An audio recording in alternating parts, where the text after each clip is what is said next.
Have you ever felt like you're just speaking into a silent heaven? It's got to be one of the most common frustrations for Christians, right? This idea that if God has a plan, why doesn't he just tell us? Well, today we're going to explore a really powerful, kind of counterintuitive idea. What if that silence is actually his kindness? We have all been there. I mean, come on. Standing at a crossroads in life, just wishing for a direct command, A clear, unmistakable road sign telling you exactly which way to go. And you know how it goes. The longer that silence lasts, the more desperate our pleas get. We just want the answer, the strategy, the confirmation that we're on the right track, and we want it right now. But let's just pause here for a second, because this next question, man, it could change everything about how you see that silence.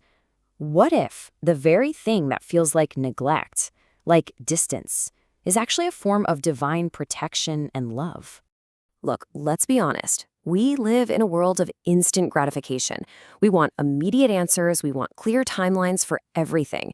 So naturally, when we don't get that from God, we assume something is wrong, that maybe he isn't speaking, or even worse, that he's just left us hanging. But Scripture, it offers a completely different perspective. This verse from Proverbs tells us that concealment is actually part of God's nature, part of his glory. So he's not playing games with us. He's inviting us into a process. He's inviting us into a search. And that brings us to the very first reason for this divine hiddenness.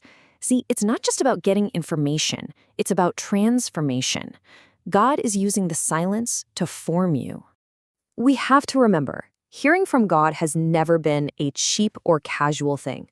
I mean, think about the Old Testament. It was a whole journey. You had to go to a specific place, approach a specific person, and engage in a sacred process. There were layers. And believe me, those layers always had a purpose. Just think about it. If God gave you every single answer instantly, you'd just become reliant on signs, and you'd completely bypass real character growth. But the process of waiting, of searching, that forces humility. It purifies your motives. It makes you ask the real question. Do I just want the answer, or do I want the one who gives the answers? So, here's the bottom line. God is training your desire. He withholds the quick answer to give you something infinitely better, more of himself. He's protecting you from getting power without the maturity to handle it, and that is a profound act of mercy. Okay, so this divine hiddenness doesn't just form you, it also protects you. Concealment is actually a powerful form of spiritual defense. Think about this. How many times did Jesus perform an incredible miracle and immediately say, "Don't tell anyone"? Why would he do that? Well, because premature exposure invites premature opposition.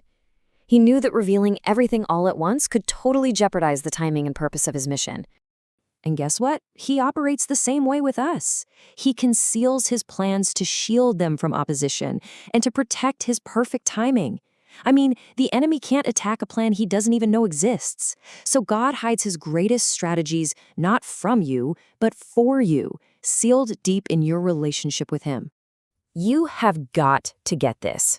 That feeling of being in a hidden place, it isn't a sign of God's disapproval. It's his fortress around you and his call on your life. And that is mercy. So what's the end result of all this? What does it actually produce in us? Well, it forges a resilient, enduring faith, the kind that doesn't need constant proof or validation to just keep going. Just look at the giants of our faith. Noah, he heard one word from God and built an ark for years with not a single cloud in the sky. Abraham, he heard one word and left everything he knew behind with no map. Joseph, he held on to a dream through years of slavery and prison.